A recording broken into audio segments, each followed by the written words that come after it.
إن الحمد لله نحمده ونستعينه ونستغفره ونؤمن به ونتوكل عليه ونعوذ بالله من شرور أنفسنا ومن سيئات أعمالنا من يهده الله فلا مضل له ومن يضلله فلا هادي له ونشهد أن لا إله إلا الله وحده لا شريك له ونشهد أن سيدنا ونبينا ومولانا محمدا عبده ورسوله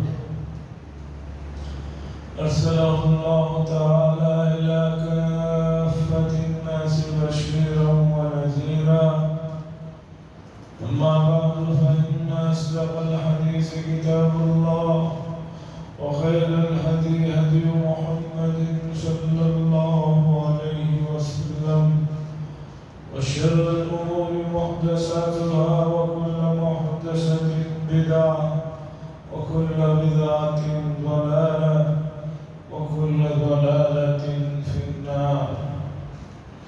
قال الله تبارك وتعالى في القرآن المجيد والفرقان الحميد: اقرأ باسم ربك الذي خلق خلق الإنسان من علق اقرأ وربك الأكرم الذي علم بالقلم علم الإنسان ما لم يعلم. وقال صلى الله عليه وسلم: طلب العلم فريضة على كل مسلم، أو كما قال صلى الله عليه وسلم. عزیزان محترم، یہ بات گزشتہ کئی مجلسوں میں آ چکی ہے کہ لوگ پوچھتے ہیں کہ رسول اللہ صلی اللہ علیہ وسلم نے انسانیت کو کیا دیا،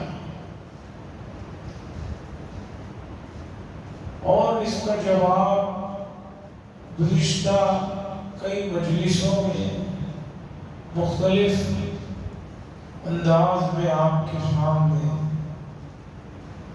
آتا رہا ہے اور آگے بھی آتا رہے گا، اور قیامت کے قائم ہونے تک بھی یہ بات امت سمجھاتی رہے گی، اور امت کو سمجھتے بھی رہنا چاہیے کہ رسول اللہ صلی اللہ علیہ وسلم نے انسانیت کو جو کچھ دیا ہے وہ کسی نے نہیں دیا۔ عزیزان گرامی، میں اس وقت جو آیت پڑھا یہ قرآن مجید کی بالکل ابتدائی نازل ہونے والی 5 آیتیں ہیں۔ قرآن مجید کے نزول کا جو سلسلہ غار حرا سے شروع ہوا، اس سلسلے کی یہ پہلی 5 آیتیں ہیں۔ ان آیتوں کو سمجھنا ہے اور اسلام کے نظام تعلیم کو سمجھنے کی ضرورت ہے۔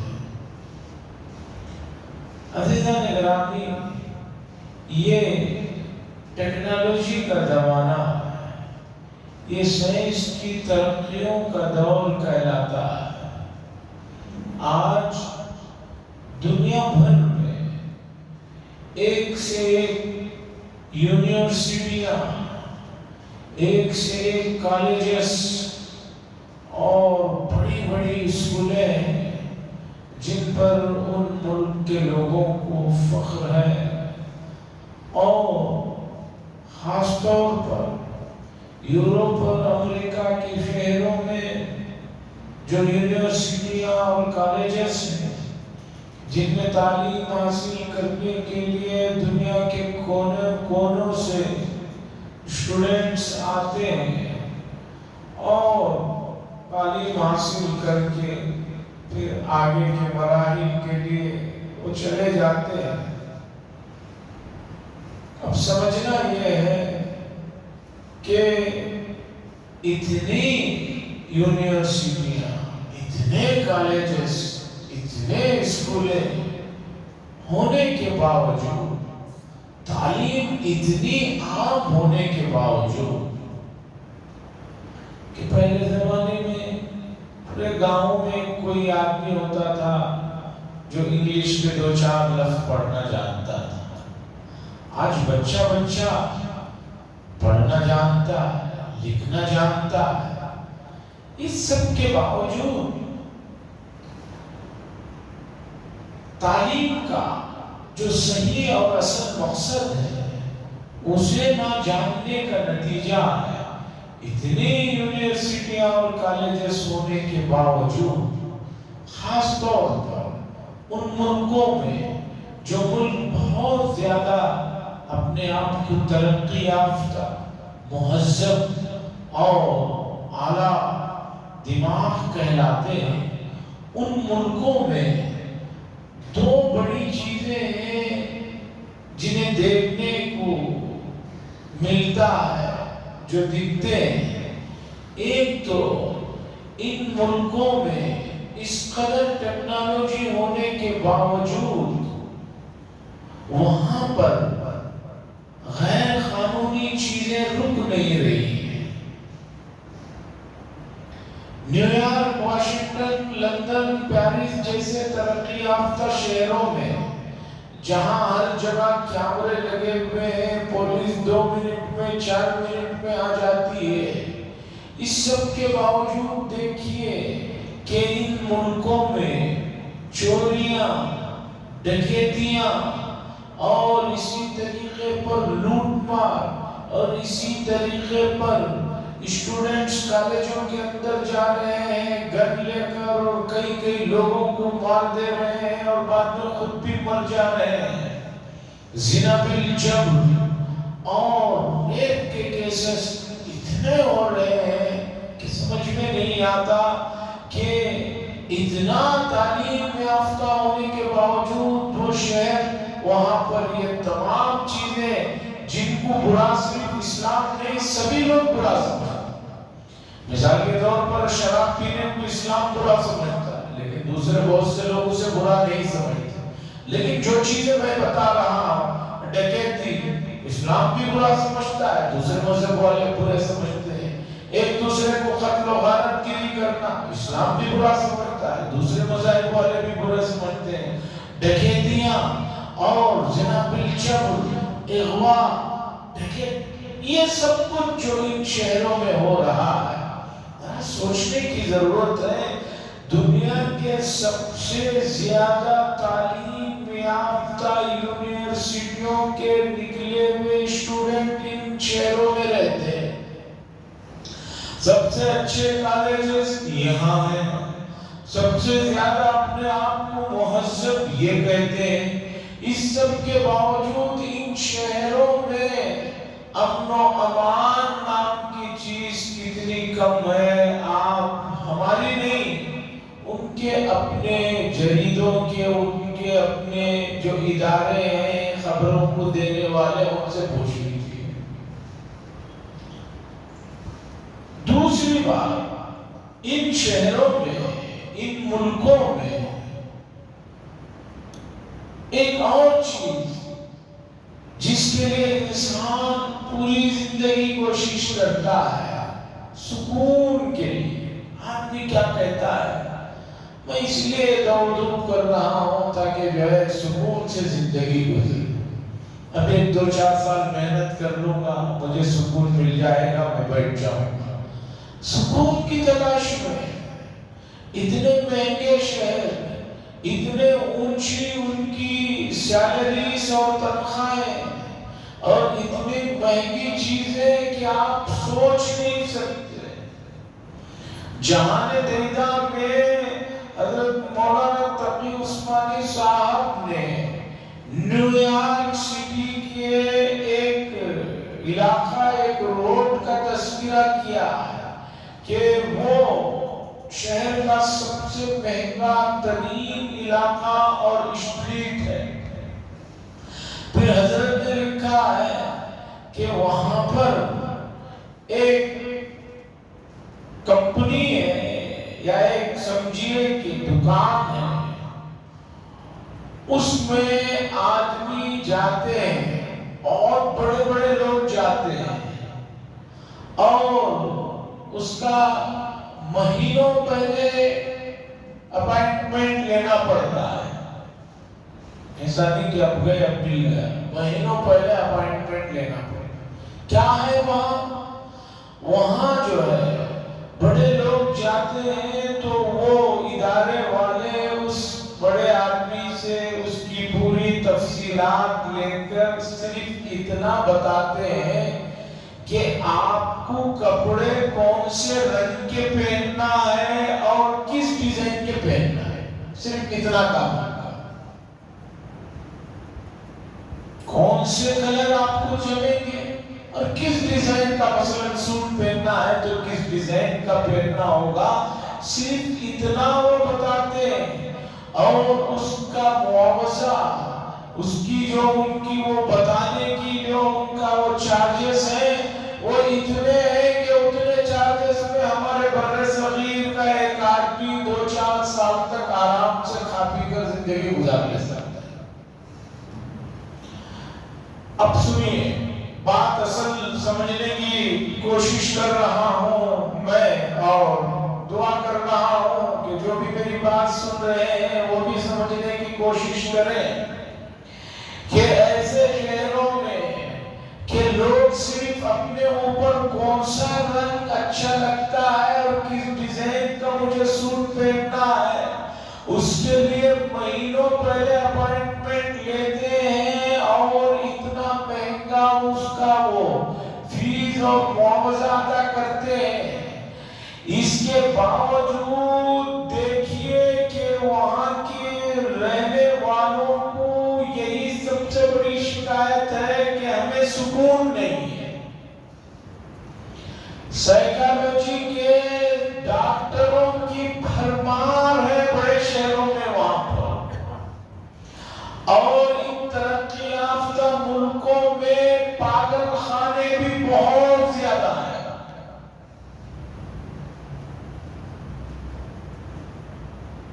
دوسرے عرب ملکوں میں آپ کو بڑا تلاش کریں گے کہیں ایک ملے گا، لیکن ان ملکوں میں پاگل خانے بھی بہت ہیں.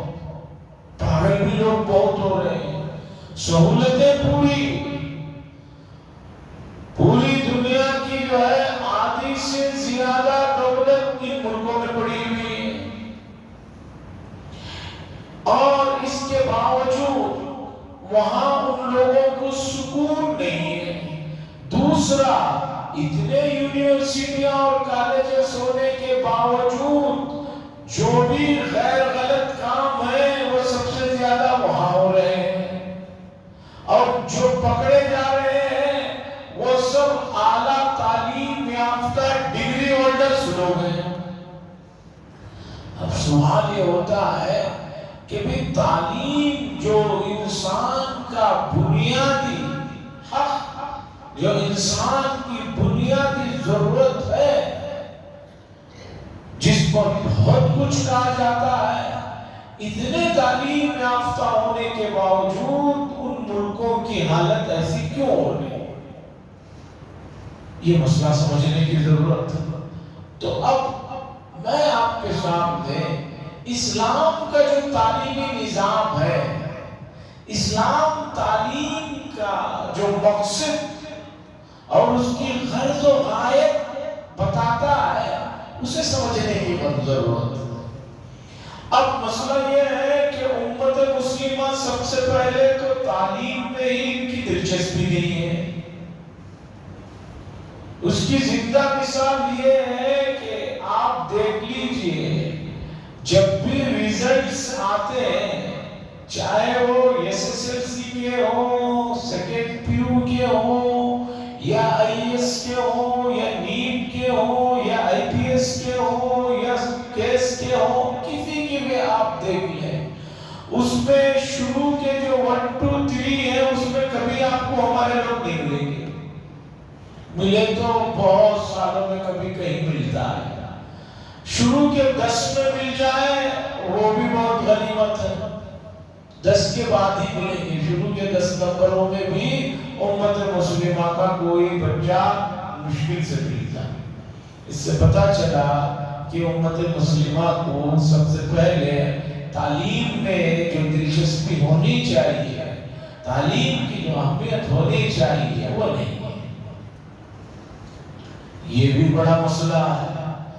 دوسرا مسئلہ جو میں اس وقت سمجھانا چاہتا ہوں کہ اسلام نے جو تعلیم کی غرض و غایت بیان کی ہے وہ بھی نہ سمجھنے کی وجہ سے لوگ بہت کچھ پڑھنے کے باوجود بھی گمراہ ہیں۔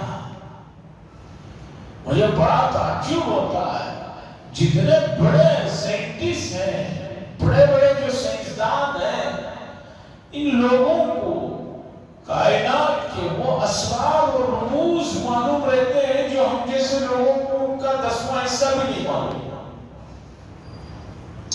ہم نے پوری زندگی گزار لی، ہم میں سے بہت سے لوگ چند بسے، اور اگر کچھ بعد میں بھی جائیں گے تب بھی ہمیں ان بڑے بڑے دوربینوں کو دیکھنے کا اور اس میں سے کائنات کے اسرار کو دیکھنے کا موقع کبھی نہیں ہوا ہے، اور شاید آگے بھی نہیں ہوگا۔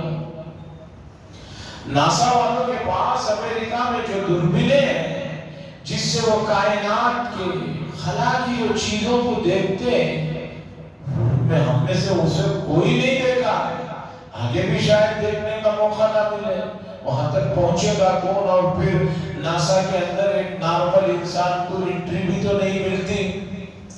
سوال یہ ہے، کائنات کی اتنی ساری عجائبات کو جو لوگ دیکھ رہے ہیں، پھر بھی وہ اللہ تبارک و تعالیٰ کی ذات سے ناواقف ہے، یہ کتنے دکھ کی بات ہے، کتنے افسوس کی بات ہے کہ کائنات کا وہ نظام، وہ سیارے، وہ عجیب و غریب چیزیں دیکھ رہے ہیں، پھر بھی ان کی آنکھوں پر، ان کے دلوں پر، ان کے کانوں پر مہر پڑے ہوئے ہیں، پردے پڑے ہوئے ہیں، ان کو معلوم ہی نہیں ہو رہا ہے کہ ایسی چیزیں خود و خود نہیں بنتی۔ دنیا نے ایک دبئی میں ایک بڑی عمارت بنا دی، یا ملیشیا میں ایک بڑی بلڈنگ بنا دی، دنیا بھر میں اس کے چرچے ہو رہے ہیں کہ اتنی لمبی اتنی اونچی عمارت بلڈنگ ان لوگوں نے بنا دی۔ ارے سائنٹسٹوں سے پوچھو کائنات میں جو گیلیکسیز ہیں ان کا کتنا بڑا حجم ہے، کتنی وہ موٹے ہیں، ہماری زمین ان کے سامنے رائے کے دانے کے برابر ہے، اور کس تیزی کے ساتھ وہ گھوم رہے ہیں۔ اتنا کیوں نہیں سمجھتے کہ اس بلڈنگ کو بنانے پر جبکہ 20-40 سال لگے ہیں، آپ تعجب کر رہے ہیں اور اس کی تعریف کر رہے ہیں۔ مخلوق جو زمین و آسمان میں جو سیارے اور گیلیکسیز ہیں ان کو دیکھ رہے ہیں، ان کے حجم کو دیکھ رہے ہیں، اور کوئی اس کا بنانے والا ہے اس کی فکر نہیں ہو رہی ہے۔ یہ کتنے افسوس کی بات ہے۔ اصل میں نظام تعلیم اس نے پوری دنیا کو تباہ و برباد کر دیا۔ رشیا کے بہت بڑے تجربہ کار حکومت کے مشیر کار نے آج سے سالوں پہلے کہا تھا کسی قوم کو برباد کرنا ہو تو 18 سال مجھے دے دو اور مجھے کوئی ہتھیار کی ضرورت نہیں، مجھے کوئی میزائل کی، بندوق کی، باموں کی ضرورت نہیں۔ قوم کے بچے پیدائش سے لے کر 18 سال تک کی جو عمر ہوتی ہے، اس عمر میں میں ان کو ایسا تعلیمی نظام دوں گا کہ تم لوگوں کو پھر اس قوم کو تباہ و برباد کرنے کے لیے 1 روپیہ خرچ کرنے کی ضرورت نہیں پڑی۔ پیدائش سے لے کر 18 سال تک کی عمر یہ ایسی ہوتی ہے کہ اس عمر میں آپ تعلیم ان کو اس انداز کی دیں گے کہ اس تعلیم کا نتیجہ ہوگا کہ باقی اگر وہ 80-100 سال بھی زندہ رہے وہ آپ کے بارے میں کبھی کوئی چیز غلط سوچ ہی نہیں سکتے، وہ آپ کو اپنا محسن مانیں گے۔ اور میں ایسا نظام بناؤں گا، اس کی تباہی و بربادی لاؤں گا کہ آنے والے دنوں میں ہمیں اللہ کے انکار کے لیے ان کے سامنے دلیلیں دینے کی ضرورت نہیں ہے، اسلام کے برائیاں بیان کرنے کی ضرورت نہیں ہے، حضور صلی اللہ علیہ وسلم کی شان میں گستاخیاں کرنے کے لیے ہمیں کچھ کہنے ہی کی ضرورت نہیں ہے۔ ایسا نظام تعلیم کا دوں گا، 18 سال میں ان لوگوں کے ذہنوں کو برباد کروں گا۔ اب آگے چل کر یہ جو ہے یہ کسی کام کے نہیں رہیں گے، تمہیں فکر مند ہونے کی ضرورت ہے۔ یہ جو آدمی، یہ جو مشورہ رشیا کی حکومت کو رشیا کے ایک آدمی نے دیا تھا، یہ اس زمانے کی بات ہے جب رشیا ابھی آزاد نہیں ہوا تھا، رشیا کے 17 ٹکڑے نہیں ہوئے تھے، 1990 سے پہلے کی بات ہے۔ 90 کے بعد تو اس کے ٹکڑے ہو گئے اور وہ ہو کر بھی 35 سال ہو رہے ہیں۔ اب تعلیم کا وہی نظام پوری دنیا میں چلا دیا گیا ہے۔ آج تعلیم کا مقصد یہ ذہن میں بٹھا دیا گیا ہے کہ آدمی کو آگے بڑھنا ہے اور روپیہ پیسہ کمانا ہے، بس۔ اس سے ہٹ کر اچھے اقدار اور اچھی چیزوں کا کوئی تصور ہی نہیں رہ گیا ہے۔ یہ جو نظام تعلیم اور تعلیم کا جو مقصد پھیلایا گیا ہے، یہ مقصد انسان کو تباہ و بربادی کی طرف لے کر جا رہا ہے۔ اسی لیے ڈگریوں پر ڈگریاں ہیں، اس کے باوجود جو ہے ان ملکوں میں سکون بھی نہیں ہے اور قتل و غارت گیری سے جو ہے کوئی روک تھام بھی نہیں ہے۔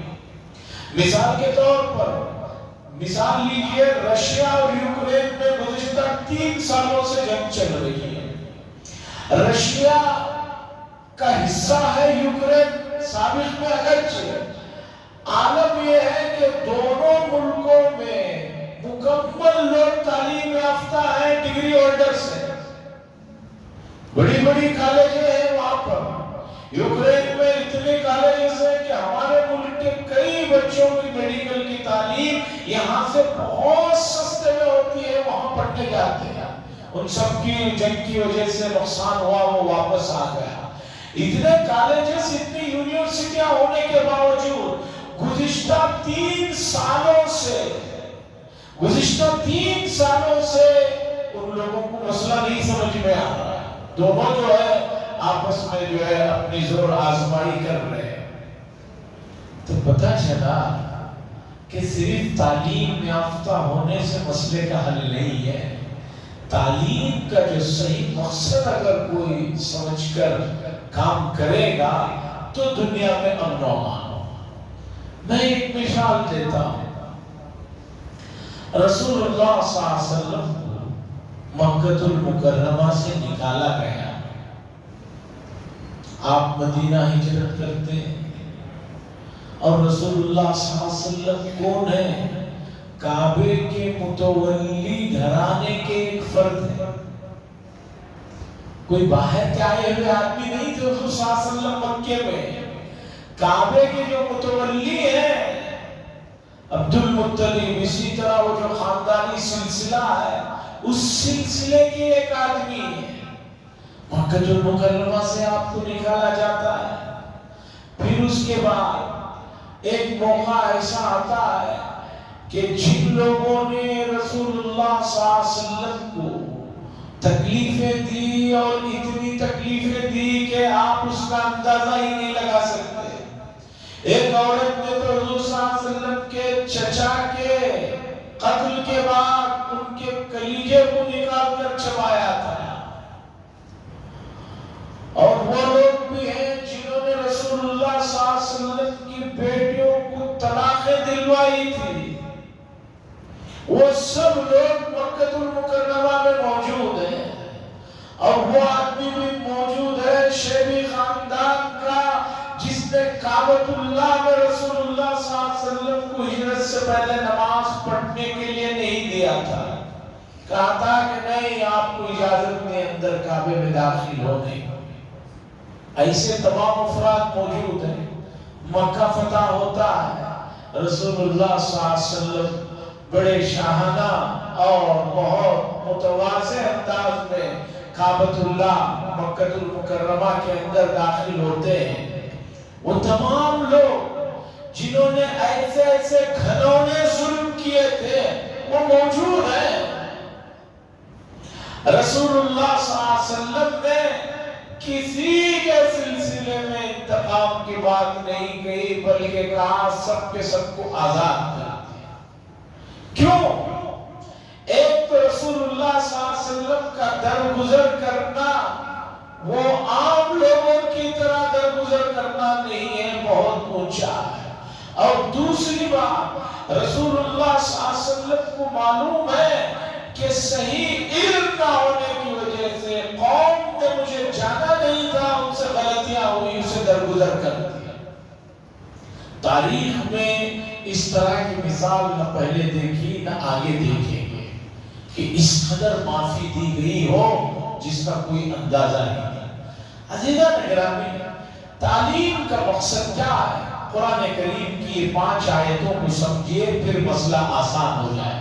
اللہ فرماتے ہیں اقرأ بسم ربک الذی خلق، پڑھیے اپنے اس رب کے نام سے جس نے آپ کو پیدا کیا۔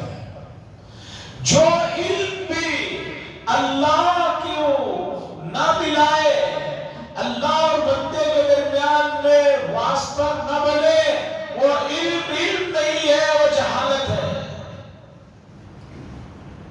اس کی زندہ مثال میں نے آپ کو بیان کی شروع میں دی کہ جن شہروں میں آج دنیا کی سب سے بڑی یونیورسٹیاں ہیں، سب سے بڑے کالجز اور اسکول ہیں، ان شہروں کی حالت کیا ہے ذرا دیکھیے۔ آج تو نیٹ کا زمانہ ہے، پوری دنیا ایک محلہ اور ایک گھر ہو کر رہ گئی ہے۔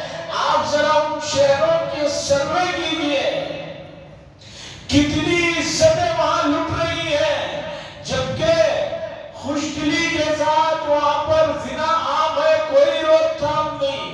اس کے باوجود زور زبردستی کے کتنے واقعات ان شہروں میں ہو رہے ہیں، اور ایک کالج سے پڑھے ہوئے آدمی کے پاس نوکری بھی ہے اور اسے دنیا بھر کے لون دینے کے لیے بینکیں کھڑی ہوئی ہے، اس کے باوجود ان ترقی یافتہ شہروں کے اندر کتنی ڈکیتیاں اور کتنے جو ہے چوریاں اور کیا ہو رہا ہے، آپ ذرا دیکھیے۔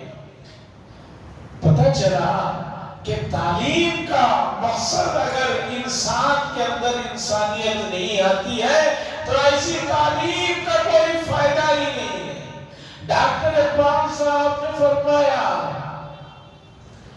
شکایت ہے مجھے یا رب خدا بندہ نے مکتب سے، شکایت ہے مجھے یا رب خدا بندہ نے مکتب سے، سبق دے رہے ہیں شاہی بچوں کو خاک بازی۔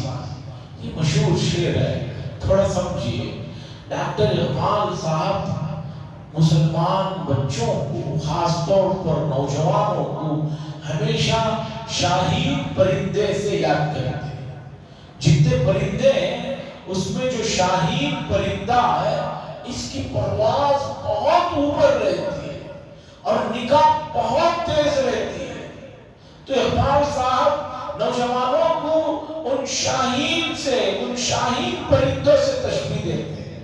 اب آگے اقبال صاحب اس شعر میں یہ کہہ رہے ہیں کہ شکایت ہے مجھے یا رب خدا بندہ نے مکتب سے کہ جو بھی درسگاہیں ہیں، تعلیم گاہیں ہیں، ان تعلیم گاہوں کے بڑوں سے وہ شکوہ کر رہے ہیں کہ شاہین بچوں کو جس کی پرواز بہت اونچی ہے، بہت بلند ہے، اسے جو ہے صرف کھانے پینے اور کمانے کا جو ہے مطلب دیا جا رہا ہے۔ اگر یہی کھانے پینے کمانے جمانے کا مقصد تعلیم سے دیا جائے گا تو دنیا میں کبھی امن و امان نہیں آئے گا، سکون نہیں آئے گا۔ ہر آدمی آگے بڑھنے کے چکر میں جو بھی کام وہ کرنا چاہے گا وہ کرے گا، اس لیے کہ اس کا مقصد صرف آگے بڑھنا ہے۔ میرے پاس زیادہ سے زیادہ بینک بیلنس اور دولت جمع ہونا ہے، اور اس کے لیے مجھے کسی کا خون کرنا پڑے، کسی کو دھوکہ دینا پڑے، کسی کو کچھ کرنا پڑے، کروں گا۔ اس لیے کہ عیسائیوں کی یہاں جو سب سے بڑا اپنے آپ کو مذہب کا رکھوالا مانتے ہیں، انہوں نے یہ کہا ہے آتو لی کیسر ہمالی کیسر۔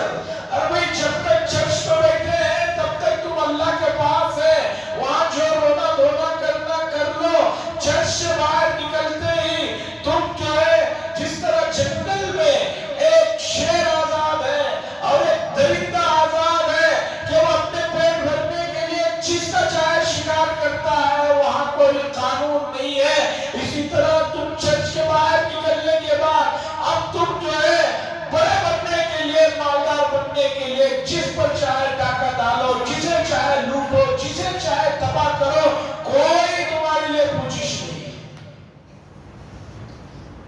یہ ہے عیسائیوں کے مذہبی گروہ کی بات کہ چرچ میں بیٹھے ہیں، ٹھیک ہے تھوڑی دیر کے لیے موم بتی جلاؤ بیٹھو، باہر نکلو تو جنگل کا قانون ہے، جس طرح آگے بڑھنے کے لیے پیٹ بھرنے کے لیے شیر چیتا کرتا ہے تمہیں بھی یہی کرنا۔ اگر تعلیم کا مقصد یہ رہے گا تو دنیا میں کبھی امن و امان نہیں آئے گا، دنیا میں کبھی سکون نہیں آئے گا، دنیا میں کبھی سلامتی نہیں آئے گی۔ دنیا میں سلامتی اور سکون کے لیے تعلیم کا جو مقصد ہے، جسے قرآن نے اپنی پہلی 5 آیتوں میں واضح کیا، اقرأ بسم ربک الذی خلق، پڑھیے آپ کے رب کا نام لے کر جس نے آپ کو پیدا کیا، خلق الانسان من علق، اس نے ایک بدے ہوئے جمے ہوئے خون سے انسان کو پیدا کیا، اقرأ وربک الاکرم۔ پھر اللہ نے پڑھا، پھر اللہ نے کہا پڑھیے وربک الاکرم، آپ کا پروردگار جو ہے بہت ہی زیادہ جو ہے محترم ہے، بہت ہی زیادہ کرم فرمانے والا ہے۔ الذی علم بالقلم علم الانسان ما لم یعلم۔ عزیزان گرامی، دنیا اور دین کی تعلیم کے نام پر لوگوں نے جو تفریق پیدا کی ہے، یہ اس اعتبار سے صحیح نہیں ہے۔ کوئی بھی تعلیم اگر انسان کو اللہ کے ساتھ نہیں جوڑتی ہے تو وہ تعلیم کچھ نہیں ہے۔ وہ تعلیم اگر انسان کو انسانیت میں نہیں لاتی ہے اور جانوری بنتا جا رہا ہے تو ایسی ڈگریاں انسان کے لیے خوشحالی نہیں ہے، تباہی و بربادی۔ عزیزان گرامی، اسلام نے تعلیم کا جو نظام دیا اس میں بتایا کہ دیکھو جتنا تمہارے اندر تعلیم آتی جائے گی اتنا زیادہ تم اللہ تبارک و تعالیٰ کو پہچانتے جاؤ، اور جتنا اللہ کو پہچانو گے اتنا زیادہ تمہارے اندر اللہ کے سلسلے میں محبت اور غلطی کرتے ہوئے خوف آئے گا۔ آج تعلیم جو ہے انسان کو اعلیٰ سے اعلیٰ درجے کا جانور اور شیطان بنا کر چھوڑ دے رہی ہے۔ جتنے بڑے بڑے چیزیں ہو رہی ہیں، اتنے دھوکے ہو رہے ہیں، بینکوں سے پیسے اڑانے کے ہوں، موبائل سے پیسے اڑانے کے ہوں، یہ سب جو کام بیٹھ کر کر رہے ہیں، کتنے اعلیٰ دماغ والے لوگ ہیں کہ حکومت اور پولیس ان کے ان کو قابو میں نہیں رکھ رہی ہے۔ تعلیمی نا، آج ٹیکنالوجی کا دور ہے، ٹیکنالوجی سے بیٹھ کر دھوکے دے رہے ہیں، دنیا کے کونے میں بیٹھے ہوئے دوسرے دنیا کے کونے کے لوگوں کو لوٹ رہے ہیں۔ یہ سب سے زیادہ تو تعلیم یافتہ لوگ ہیں۔ تو اس کا مطلب یہ ہوا کہ تعلیم کا جو اصل مقصد تھا اسے جو ہے سمجھایا نہیں گیا۔ تعلیم کا مقصد انسانیت کی خدمت ہے، تعلیم کا مقصد پیار و محبت میں اضافہ ہے، تعلیم کا مقصد سکون ہے.